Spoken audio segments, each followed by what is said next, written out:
New Galaxy Broadcasting proudly presents Integrative Hermetic Health with Hugo Rodier, MD. In this program, we explore a powerful new paradigm for health from the standpoint of integrative medicine. In his practice, Dr. Rodier integrates the ancient Hermetic art and the enduring role of food as medicine with modern nutrition, but also allowing for the wide range of important health practices, including truly valuable medical discoveries, chiropractic, acupuncture, homeopathic, and herbal medicine. In this program, Hugo Rodier, an expert in intestinal health and nutrition, will help the audience discover an approach that focuses on actual cures, not the masking of the elegant simplicity of many health solutions for the sake of profit. Profit too long has been an overriding motive of the pharmaceutical companies, and sometimes, sadly, by many in the medical establishment today. This is Johnny Bluestar. My company, New Galaxy Enterprises, specializes in the creation of media and promotional content like novels, nonfiction books, screenplays, press releases, articles, web content, etc. Our experience in creating a variety of products like this is rather vast. We offer client-based and collaborative products. Also, we offer active investors the chance to join us in the creation of proprietary products. For more information, go to newgalaxyenterprises.com or contact me at johnnybluestar@gmail.com. Good morning, Doctor. Looks like the start of a new year. It sure does. And we ourselves got to this point. I hope that we're able to make some changes in the healthcare field, at least get people excited about the possibilities that things can be better. Today, I think a good start for the year would be to delve into the basic philosophy of integrative health. And we can do that by looking at the past, and a great example of what we can do is to imitate Leonardo da Vinci. A lot of people are familiar with the blogs that I put on my website on a weekly basis, and the blog for this past week was a New Year's wish, which is that we develop a more tolerant attitude. And I think in order to do that, we need to respect other people, other people's beliefs, other people's thoughts, ways of living, science, philosophies, etc., while still maintaining a strong foothold in our own beliefs. Of course, by that interaction, we begin to modulate our own ideas by the free interchange of ideas with people we tolerate, with people we respect. And so I was reminded of a great book as I wrote the blog, How to Develop a More Tolerant Attitude, How to Live with Others in More Harmony. And that book was How to Think Like Leonardo da Vinci by Mr. Gelb, G-E-L-B. And it turns out that at this very moment on top bestseller lists, there's a book, biographical book on Leonardo da Vinci written by Walter Isaacson, which is doing quite well, and I intend to read that book. So I'm excited about reviewing these very basic principles that have been there since the dawn of mankind. And of course, we're not gonna. The chances of us becoming just like Leonardo da Vinci are pretty low, but hey, we can try. But the very basis of his thinking was to integrate both parts of the brain, both parts of our personality, and we touched on this very philosophy last time we were together, Johnny, when we talked about strength and wisdom, right and wrong, male, female, those very basic principles of thought that we see in all philosophers. And so the beauty of Leonardo da Vinci, and I use that word with a lot of intent, beauty, was that he was able to integrate these polarities of thought, strength and wisdom, male and female, heart, brain, all those things that we covered a little bit. So Leonardo was beautiful in that that's a very word the ancients used to integrate strength and wisdom, beauty or harmony. So if you recall, we talked about the pillars of the Kabbalah last time. And if you recall, the third pillar, the pillar of beauty, is a balance of the two pillars to the sides, strength and wisdom. So that's why I use the word beautiful for Leonardo da Vinci. Of course, he produced a whole lot of works of art that are quite beautiful.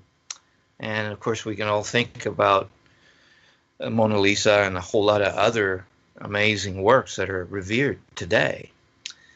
And so as we look at the way Leonardo thought, it's quite achievable, I think, but perhaps not to the degree that he did. And so if you look at the blog, HugoRodier.com, on Integrative Health, Wish for the New Year, which is exactly how you started the show, Johnny, a wish for the new year. And so we can look at very basic tenets, very basic principles that Leonardo espoused to bring this beautiful reconciliation of the opposites. And that is the genius and beauty of Leonardo da Vinci, the integration of opposites. And so as we look at the blog, that would be helpful if people had it in front of them. But the first quality that he talks about is curiosità. Of course, they're going to be in Italian, but hey, you can get it. It's curiosity, an insatiable curiosity, an unrelenting quest for continuous learning. Of course, you can't do that if you're not tolerant or respectful of other people's ideas. Number 2, dimostrazione. Know for yourself. And you are a great example of both of those qualities, Johnny, because you're curious, insatiably curious. You're always looking to see what's going on and dig deep into issues. But you want to know for yourself as well. You're not going to take anybody else's word.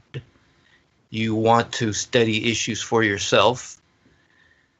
And so if we just go around copycatting everybody else, we're not going to be able to reach this beautiful integration of the opposites, because we'll be tossed to and fro from one idea to another instead of doing the homework ourselves. So curiosità, dimostrazione. Number 3, sensazione, a refinement of the senses, especially light. You recall we talked about light quite a bit on our last show, which is an integration of energy and information. Light is, according to physicists. But any cursory examination of the subject of light not only fills us with wonder of the mysteries of light, but also the excellence of light, not so much physical, but also intellectual. To be enlightened is a word that we use quite a bit. But of course, to perceive light, to be able to understand it and enjoy it to its maximum degree, we have to have a refinement to the senses. Of course, if our senses are dulled by poor diets, poor habits, poor health, if you will, then our senses are not going to get the maximum effect of the experience of light or the physical world, which is, like I said, based on light. Well, the fact that Leonardo da Vinci was a painter, yes, and I think he was greatly concerned with that in his craft. Exactly. Of course, he delved into everything, and which is the point of the story here, that he wasn't just limited to painting. Right. He was a sculptor, an inventor, and a scientist of the highest degree, because he was able to integrate both sides of the brain. Number 4, sfumato, which is to embrace ambiguity, paradox, uncertainty. Because a whole lot of people, in order to avoid uncertainty, pick one side or the other. Take, for instance, when we talk about politics, Democrats, Republican, and the two shall never meet. seems like these days, which is catastrophic for our society. And so a person that is able to embrace the opposites is able to embrace ambiguity, paradox, uncertainty. Because to navigate the middle ground requires a special mind that will see the good on both sides, and that the sides are there, the opposites are there, in order to bring us to the middle, where perhaps nobody's going to be happy, but at least we'll be content to have listened to everyone's input, and then we can get along, and then we can tolerate one another, respect one another. But I see this quite a bit in medicine. It's so dysfunctional because this is one of the major faults in the system. It is not able to embrace paradox and uncertainty and ambiguity. So in the futile quest for certainty, they get into a left brain approach where everything has to be proven black and white, with mixed results, we have to say. And we'll talk about some more. But F. Scott Fitzgerald said it very well also, that a sign of high intelligence is to be able to incorporate opposites into our lives without going crazy. Of course, he kind of did a little bit, but he tried. By the way, he's the guy who wrote The Great Gatsby and all that, so that's a great book showing how America has tried to embrace ambiguity. As you recall, this was a rich man who still listened to bohemian types, and he wanted to navigate both sides of the equation, and it didn't work out too well for him. Number 5, arte ciencia, which is sort of what I was talking about. It's a balance of science and art, logic and imagination, whole brain thinking. And this is how we think of Leonardo da Vinci every time we bring him up, because of this very thing. And you touched on that a little bit there a minute ago. And I responded that he was able to integrate these two sides. And as you know, you can find scientists who totally disregard imagination, the artistic side. And then you can find artists who have no clue about the sciences, and you can see that we're just not going to do well if these people are able to get away with their polarized thinking, which happens all too often in our society. Number 6, corporalita, the cultivation of grace, ambidexterity, fitness, poise. And so a lot of times we might think of these qualities as hedonism, but to be able to enjoy the pleasures of life with grace, with respect for others, gives people a magnetism, a charisma that is very attractive. So denying the cultivation of grace, of fitness and poise, because it might be hedonistic, has very nasty side effects. Of course, the danger is that we do become hedonistic.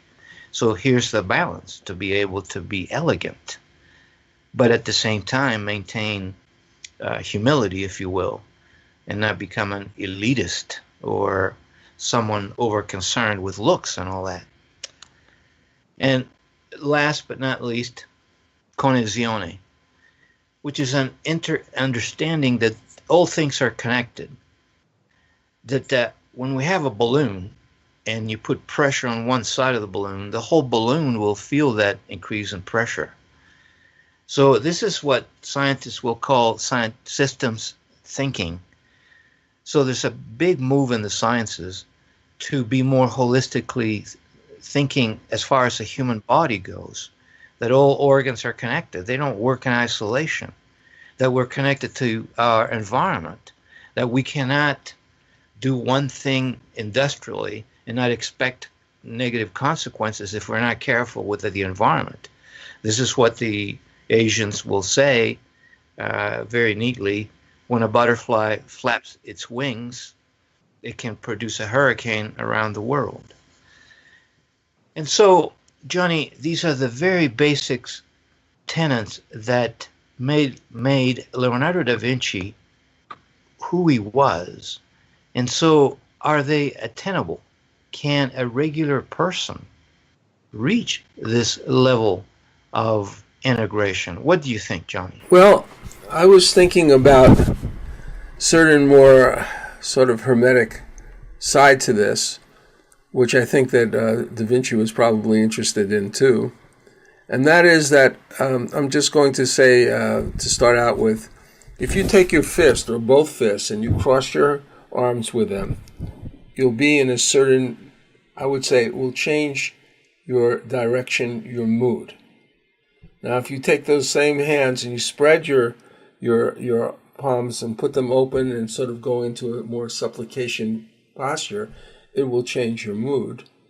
And what has this got to do with? Well, it has to do with the integration and the separation of the hard and softer elements of personality, of compassion and severity.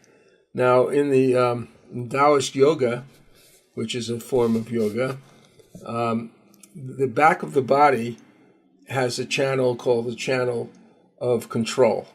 And the front of the body has a channel called the channel of function.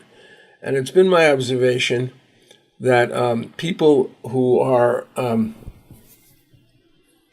just coming around talking to other people or making decisions or actually performing their work sometimes gravitate to the front of their bodies and sometimes to the back. And some people are stuck in the front of their body and stuck in their back. And this is sort of a neurological weight.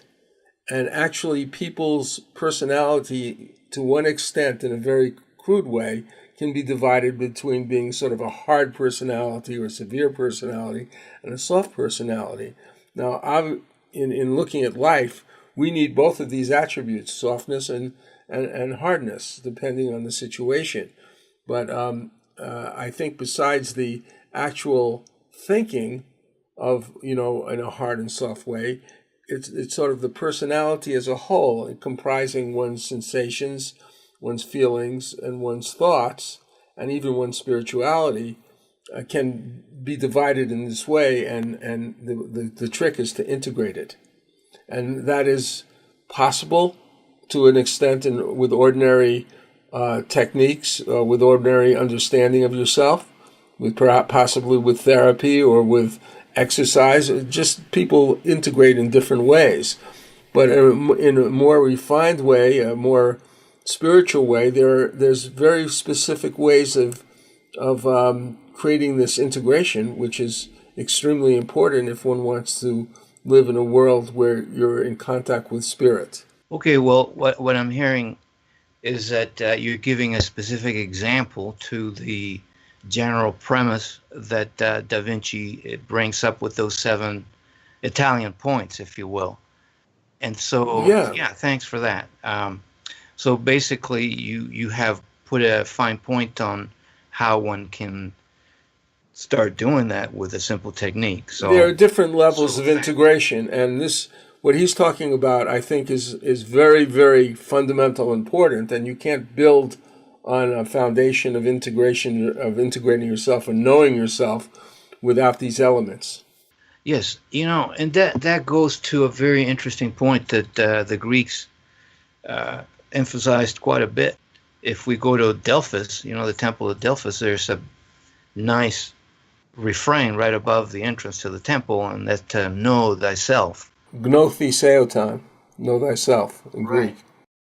So, in one of the main issues about knowing ourselves is to know that we're dual creatures, good and evil, virtue and vice, as above, so below, spiritual, physical. And so if we don't integrate these forces, there can be a lot of disharmony in our souls and our bodies, etc. In fact, that's what the word health means, to harmonize. Well, I think that we should get into this in more detail in preparation for this next year, which is going to be definitely challenging. But right now, let's take a break. All right. This is Johnny Bluestar, CEO of New Galaxy Enterprises, a media content development company. The original productions by Amazon, Hulu, and Netflix in particular has opened up a new and powerful form of television that has both global income and still unexplored profit potential as convergence between offline and online media continues to blossom. We can help persons needing creative help to turn their ideas for television pilots into actionable, marketable scripts. There's probably nothing more exciting in the field of entertainment than these new vistas online, as that capacity crosses more and more to the big screen, and the opportunities for instantaneous online projections of any type of media in that perennially popular venue. To learn more about New Galaxy, see samples of our work, or talk to us about your project, please go to www.newgalaxyenterprises.com and fill out the contact form. Dr. Hugo Rodier has published 4 books on health issues covering practically all chronic health problems. You may find them by accessing his website at hugorodier.com. That's HUGORODIER.com. Gut health is the most academic, while switching off chronic disease is the most patient-oriented, with simple recipes to implement his nutritional protocols. Patriots Act is a Brent Marks legal thriller written by Kenneth Eade, a novelist and attorney, often appearing on Threshold Radio. It's about Ahmed, a naturalized U.S. citizen formerly of Iraq, who was sent to Guantanamo Bay detention camp with no real knowledge of a crime he has committed. Brent Marks, a California attorney, is originally hired by Ahmed's wife to fight for his release. The novel opens with a convincing mock execution, a mode of torture meant to break down a prisoner in a brutal and traumatic way that foreshadows Ahmed's actual death in the hands of his accusers. Ahmed felt the butt of the rifle strike his spine as his knees buckled and he hit the floor. Move faster, Haji. Up against the wall. Stop there. Good. Listen up. My name is Sergeant Brown. You're here because you refused to cooperate in interrogations. The decision has been made to execute you by firing squad. Wait, I'm an American citizen. Ahmed felt the black bag ripped from his head and for the first time faced his aggressors. He found himself facing a man in camouflage fatigues, holding an M16 to his chest. Beside him, an 8-man firing squad with their rifles in ready position. I have the right to talk to an attorney. This is all a big mistake. Brown fastened a leather strap around Ahmed's waist, pinning his spine to a wooden post. Yeah, a big mistake. You should have cooperated when we asked you about your superiors in Al-Qaeda. I don't know anyone in Al-Qaeda. Do you have any last statement, Haji? But I repeat, do you have any last statement? I'm not a terrorist. I'm an American citizen. I've a right to a lawyer and a trial. You've denied me these rights. You will answer to God for your crimes. I think you can see who has all the rights here. Ready? Aim! The 8 pointed their rifles at Ahmed. Shivering uncontrollably, Ahmed's knees gave way, and he hung on the post like a man crucified. Fire! The deafening explosion of the 8 rifles was the last thing Ahmed heard. He felt the bullets hit his flesh, and his body crumpled forward, hanging lifelessly from the post like a scarecrow. Well, that was a little bit of dramatic stuff, and that's how Ken Eade writes. He writes about serious matters. In this case, it's a kind of a Guantanamo issue. And I think that that brings back sort of, in my mind, the Bush era and the various challenges that we're now facing in our lives on a daily basis as more and more seems to be taken away. And we're talking about possibility of nuclear war, the destruction of our coastal environment, possibly by excessive drilling that's now permitted, the circumventing of the complete area of our national monuments. Just so many things are happening right now. We need to be ready and to deal with these things in the right way for this next year. And I think this the word integrative, medicine is very interesting. Because it's kind of a new type of medicine that's been on the scene. I seem to remember people talking more about in the past alternative and complementary medicine as terms. What's happened to them? Well, they've been superseded by this integrative medicine. But even that term, integrative medicine, I think is going to go. Really? Yeah. Ultimately, it'll just be medicine. And so we get all these adjectives because we sense that things are not doing well. We sense that there needs to be a change. And so alternative medicine was quite pejorative. Why is nutrition an alternative? Why is paying attention to the psyche and to the environment alternatives? As if the mainstream medicine is the only way to go and everything else has to suck up to the big boys.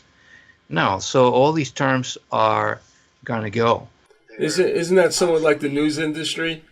I mean, you have alternative press. Yeah, same thing. And there's something a little bit wrong with the mainstream press, and so people are still comparing it to them because it's so big. And like conventional medicine is huge. Pharmaceutical products are gigantic.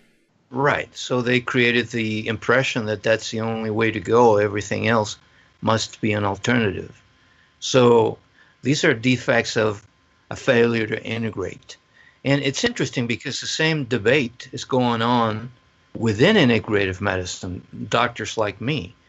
And it turns out that the same issues are seen within the movement. Really? The issue of strength and wisdom. Oh, yes. That's just human nature. So every time you go anywhere, you're going to see a polarization of Democrats, Republicans, money, heart, environment, industry. It's always the same. It's like the French say, plus ça change, plus c'est la même chose. The more things change, the more things are the same. In fact, Ecclesiastes in the Bible made a meal out of that. There's nothing new under the sun. Right. Nothing new under the sun. So we see the same things. In fact, there's a whole lot of docs within the integrative health movement saying that this is the way to go, that we need to empower people in a practical, fairly inexpensive way to take care of themselves and teach them very basic principles about nutrition, the environment, getting along with people, relationships. How expensive can that be if you just teach people? But then those are the docs who militate more to the right side of the brain, the more female, the more wisdom type part of the brain. And then you have the doctors who embrace the integrative medicine movement more from strength, from the left side of the brain, from the more male side of the brain. These docs are into money. They have big clinics. Doctors get sucked into these clinics. They spend thousands of dollars. They get a bunch of supplements and no empowerment whatsoever. In fact, these clinics are quite happy to prescribe a whole lot of hormones because they're more more organic, if you will, more physiologic, if you will, without regard to consequences or standard testing. And there's a place for that type of medicine. But what's going on here, and it's just that they're not integrating truly what Leonardo da Vinci, the discussion we had about those very basic principles. And so that recalls a very, very telling scripture by the Master, Jesus Christ, when he tells people, you cannot put new wine in old bottles. Right. And that's so insightful. So here's a bunch of doctors who get a new thing, integrative medicine, and try to put it in an old system, in an old bottle. Mm-hmm. The system of making money, the system of not teaching people, the system of herding people through clinics and rushed visits with an army of ancillary people to help them with insurance billing, with excessive testing. And so they're putting new wine in old bottles. It's not going to work. And so daily I see patients who have been to those clinics.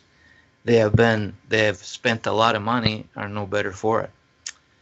And so, yeah, we need this debate to continue. And it's not going to be solved unless we develop a tolerance and respect for each other's points of view so that we can find something in the middle. You know, I was thinking about the sort of the cultural positioning of this new movement, which I know, as a movement, I know very little about it. I do believe that perhaps you would think Andrew Weil would be an example of a more well-known doctor who was basically into this point of view. Am I correct? Yes and no. I think he's an example of integrative doctors that became too big and too commercialized. Okay. So, yeah, if you go through his program, you'll spend days there, spend thousands of dollars. And so they're trying to put new wine in old bottles. And I think the real changes will take place one-to-one to truly inspire people, the patient, to see how simple it is and not to rip them off and want to spend so much money. See, what happens is that, a great article came out in the Mayo Clinic, Hurtling Down the Road to Ruin. This good reporter showed how walking in a clinic, these big clinics, they have to write up a whole lot of orders. They have to do a lot of testing to keep the doors open. And so a lot of people get, for instance, the reporter talks about just about everyone getting a colonoscopy, which is totally overdone. In Europe, they're not done so many, and they're much cheaper. So we created a beast, a huge beast that needs to be fed. And so you see a lot of overprescribing. So a lot of integrative doctors fall into this trap. This is what I was talking about, new wine in old bottles. So in my mind, Deepak Chopra, Andrew Weil, these big shots have fallen into that trap. Yeah. In my opinion. Could you give any examples of other legendary doctors who may have embraced this medicine without compromise? Well, absolutely. The first one, Hippocrates. Okay. And everybody's familiar with that guy. Tell me what he said. Remember? Food is medicine. Yeah, food is the best medicine. Exactly. Which was echoed by William Osler, a humble physician from Canada, thought to be the father of modern medicine. He said the same thing. Food is the best medicine. And you know what? This guy was the president of the American, the British, and the Canadian Library Associations.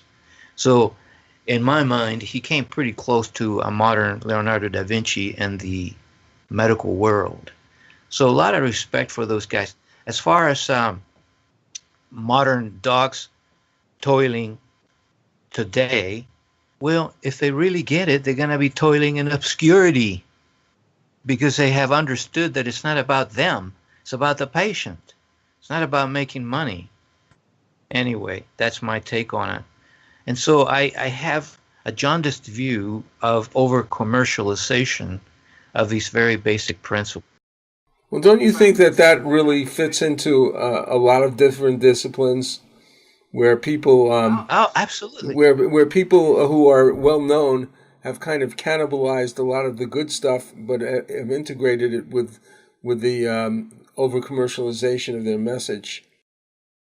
Exactly. In fact, here's a good article in the New York Times Magazine, clear back in 2009. Stop Your Search Engines, the title of the article.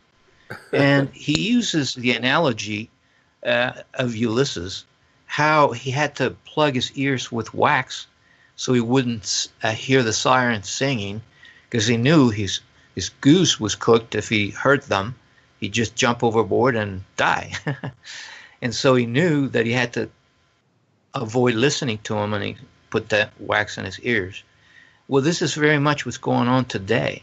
There's too much information, too much testing, too much surfing the internet, and they're thereby missing out on the simplicity of true knowledge. I tell you, the sure sign of hitting the right mark is simplicity. Einstein was really good about that. You might think of him as a very complex thinker, but really, he was so good because he struck at the heart of the matter and he espoused simplicity. So I don't think guys see it in the system today. We make things complex to snow the patient so they think they're getting something really cool because they don't understand it. When the opposite should be the way to do it. Explain the simplicity of what we're going to do here so that you, the patient, can embrace it and run with it and fire me and not see me anymore. Oh, that would be a shame, though. Yeah, that'd be terrible. There's another article that I want to highlight. Journal Lancet, 2006. Where are all the philosophers when we need them? So, what's this good doc doing writing about philosophy in a medical journal? Well, it tells me that he has understood these very basic principles of uniting science and art, left brain, right brain. Okay? And so I would answer the question, they've always been with us. It's just that they get ignored. And take, for instance, our own democracy, our own republic. Where are the philosophers who understood this integrative thinking? In my mind, the first two that were able to bring this kind of thinking to America were the transcendentalists, Henry David Thoreau and Ralph Waldo Emerson. Uh-huh. I've read their work, and if people have not read these two Americans, they have nothing to envy any other philosophy in the history of the world. Of course, they said it in a very American way, but they talked about the very same things we're talking about today. All right? Of course, Thoreau had a little more trouble because he became a bit of a hermit there for a while. Emerson was a little more balanced in that he was able to live in regular society. But Thoreau got it later in life when he matured a little bit more.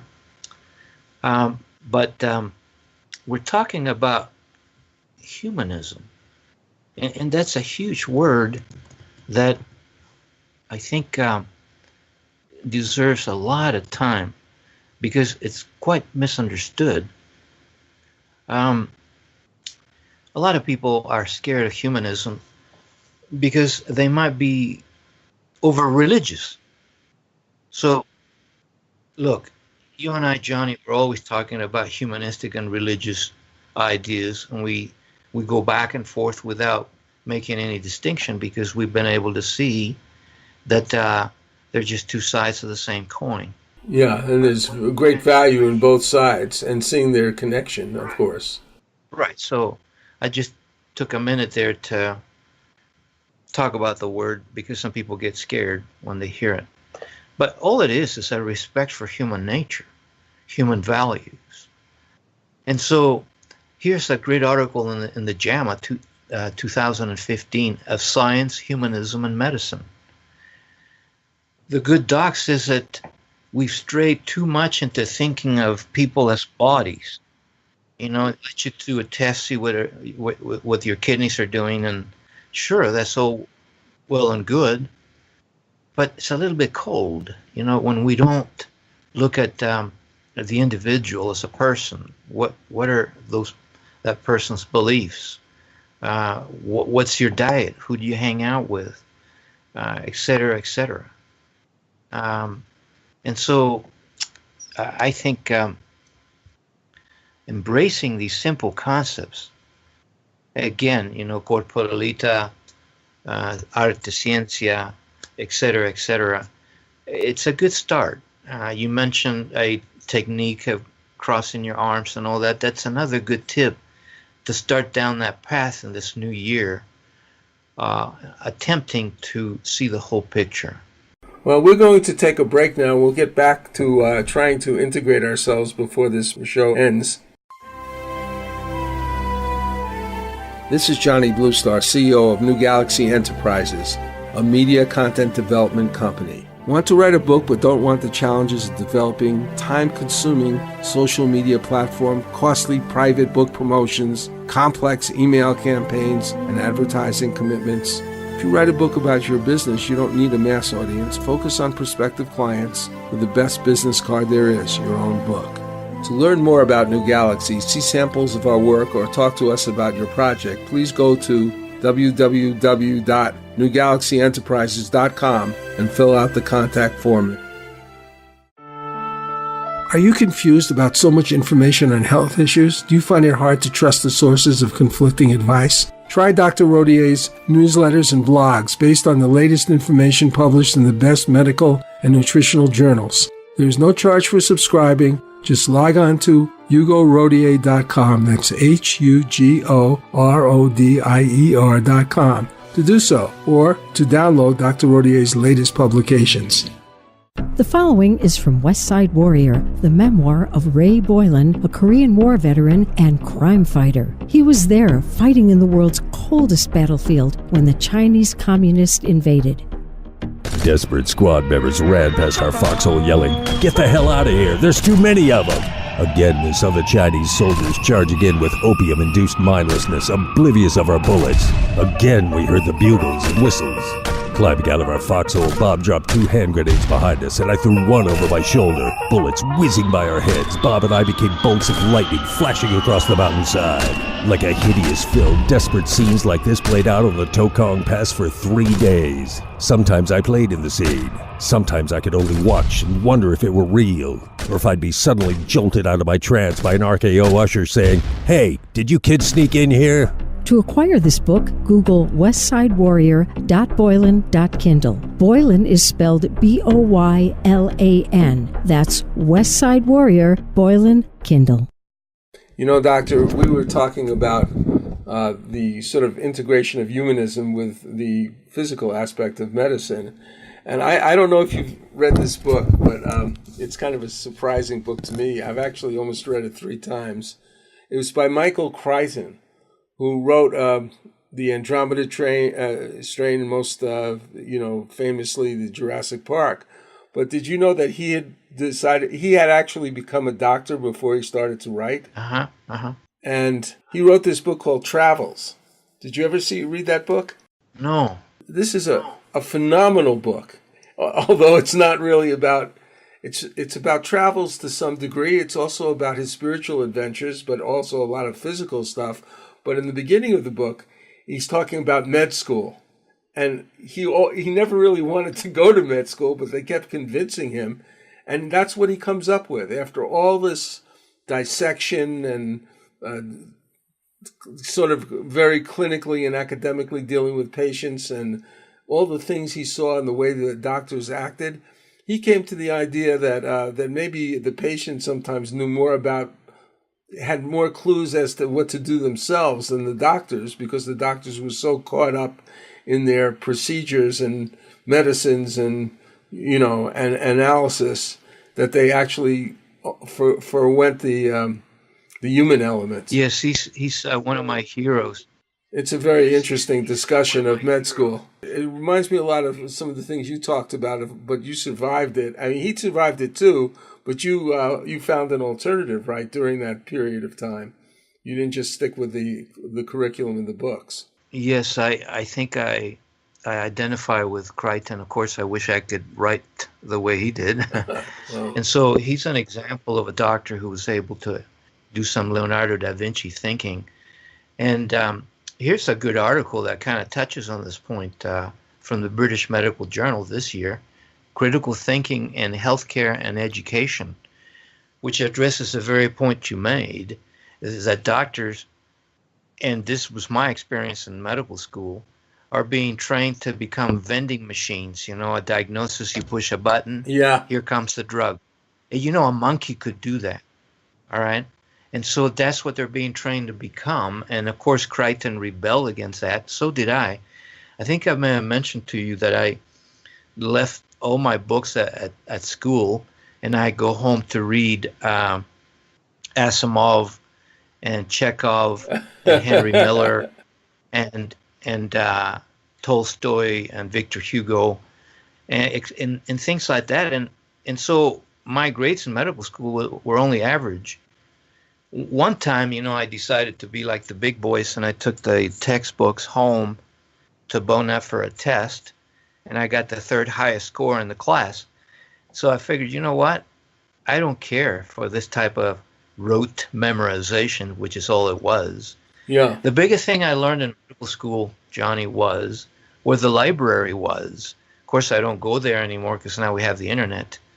But I used to go, even as a doctor, once a month to read about 100 medical journals and hard copies in my hands until the internet revolution took care of that. But yes, a lot of doctors are unhappy with their medical education because they're not getting what they thought they were going to get. I thought I was going to be trained to be a Renaissance doctor. How naive. You know, I thought I was going to be taught about nutrition, the environment, spiritual things. There was just no time for it. Yeah, you're being trained to be a vending machine. Right. In defense of the system, I must say that the sciences are so strong and voluminous that it pushes out the weaker sister, if you will. But we see that all over the place. Strength beats up on wisdom initially, but then wisdom wins over at the end. So I'm waiting for what the adjustment that must come. With this type of training, you end up with overdiagnosis of disease. And so take, for instance, reflux. Who doesn't have reflux? Well, it used to be just something that people get when they eat poorly. That's what it used to be. Now it's a disease that must be treated by 100% shutting off your stomach acid, which is lunacy. Oh, wow. Those drugs are even with a counter. Yeah, when I was in medical school, those drugs came out in the early 80s. You know, those acid blockers like Prilosec, Prevacid, Nexium. And they blocked acid production 100%. We were pretty happy with Zantac and Tagamet, which block acid only partially when people are having ulcers and all that. So we were told that you don't want to block acid 100%. It's not good. You're not going to digest food properly. Sure, I got it. And they're only prescribed by specialists in the most dire of cases, you know, a bleeding ulcer in the hospital.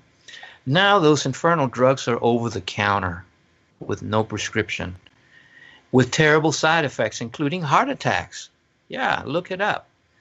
Well, that's what happens when you block the poor processing of food, not just heart attacks, but all kinds of dysfunction throughout the system.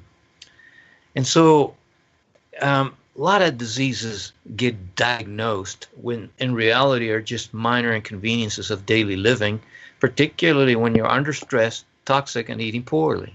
So instead of teaching people these basic things, which took me about a minute to tell you? Yeah.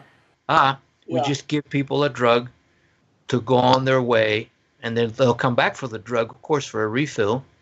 And then who gets better? No one. You know, that's why I was really glad to see a great article in the JAMA. Yeah, that is 2013. Nice. Yeah, this terrific article.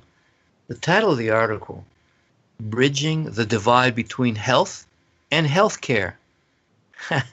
The title right there tells you that our system has nothing to do with health. It's a disease care system. But, you know, I don't like to quote very much, but this is such an amazing article. I got to quote a little bit, okay? Of course, go ahead. Healthcare delivery accounts for only 10% of preventable death, with the remainder attributable to personal behavior, social and environmental determinants, and genetic predispositions, quote unquote. What is it telling you? That all the money you spend, high premiums, thousands of dollars, excessive testing, excessive prescribing, only prevent 10% of deaths. What about the other 90%?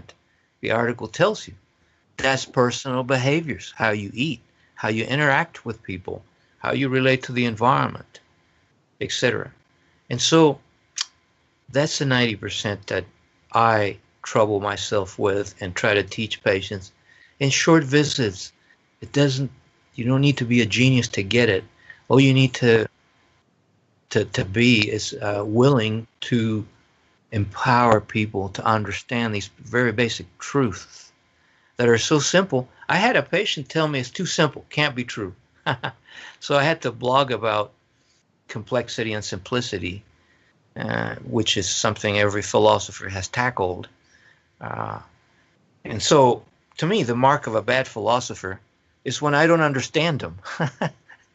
Is when it's too complicated, when he's too much into himself or herself, so I don't even know what the guy is saying. That's why I love ordinary people. They get it. All they need is a little information right now. Yeah, well, what they get is a catalog of side effects after they hear a couple of benefits, while they're watching people play on swings and walk around in parks. I'm talking about pharmaceutical commercials.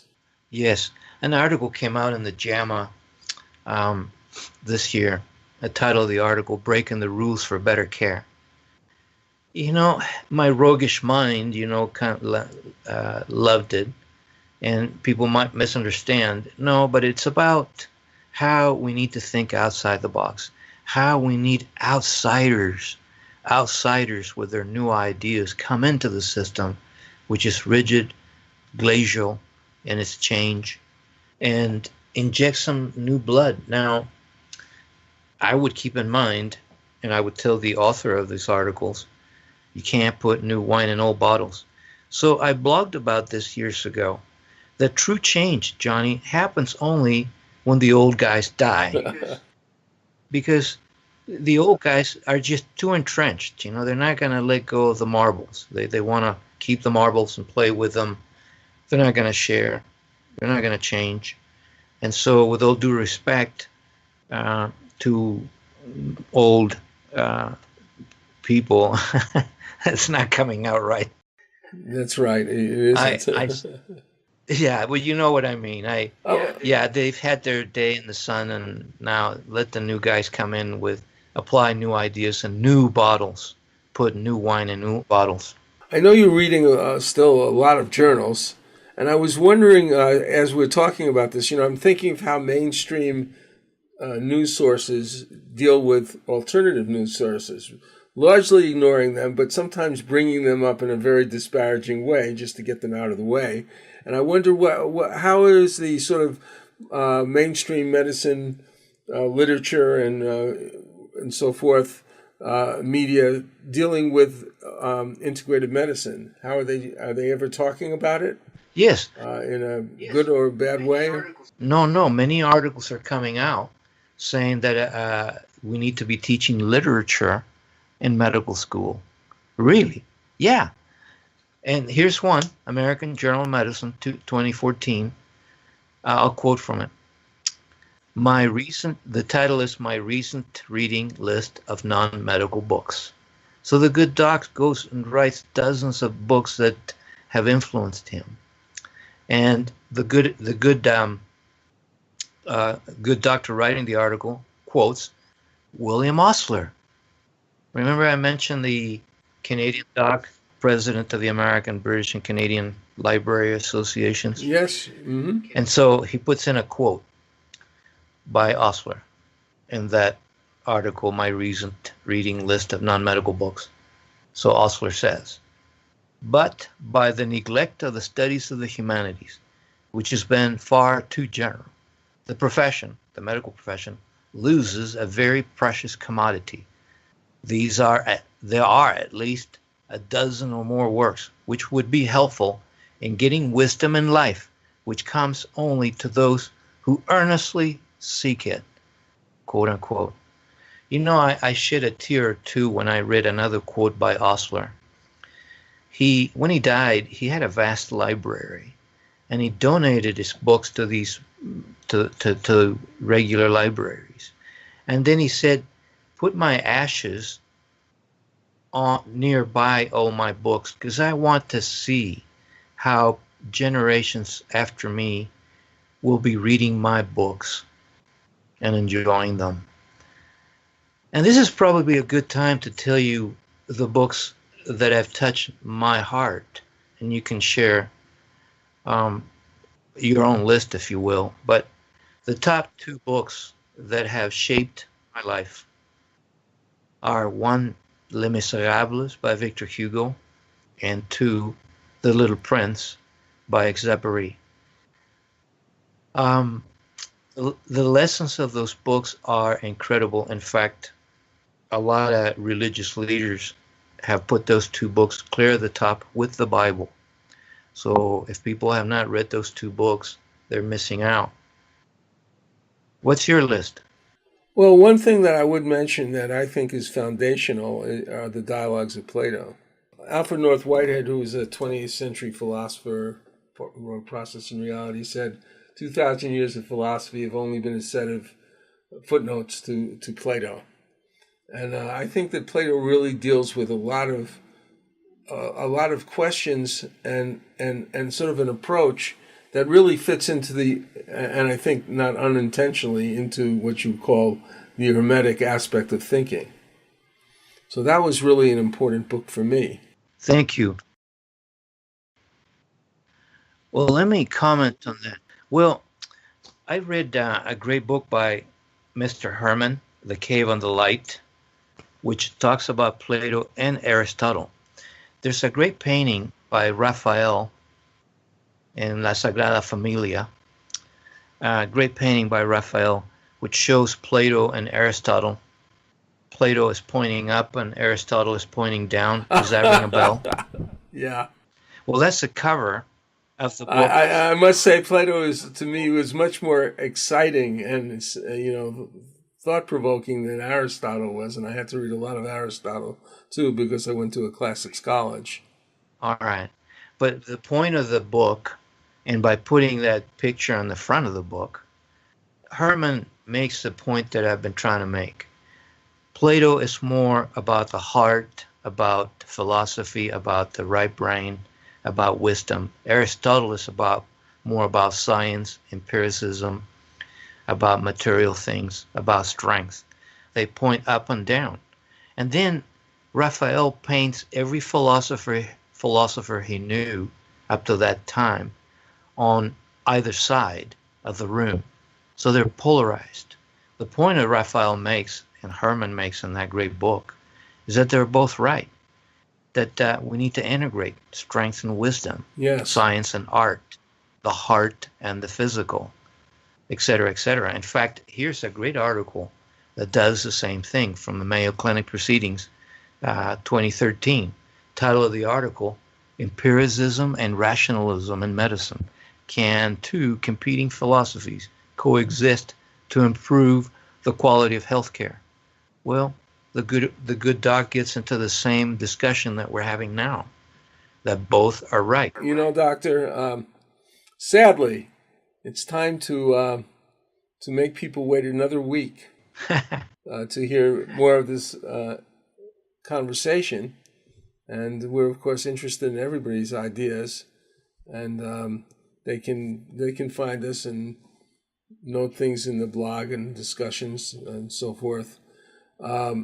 So now we're going to sadly close, and I'm looking forward to our next conversation. Well, thank you very much, Johnny.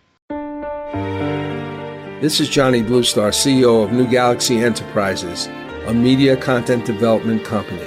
Email campaigns in this world of internet marketing saturation need to contain useful information without some of the more obnoxious and falsely composed solicitations that often appear in one's inbox. We specialize in the creation of products that respect the consumer and emphasize the value and utility of products and services and are developed in a concise and meaningful way. To learn more about New Galaxy, see samples of our work, or talk to us about your project, please go to www.newgalaxyenterprises.com and fill out the contact form.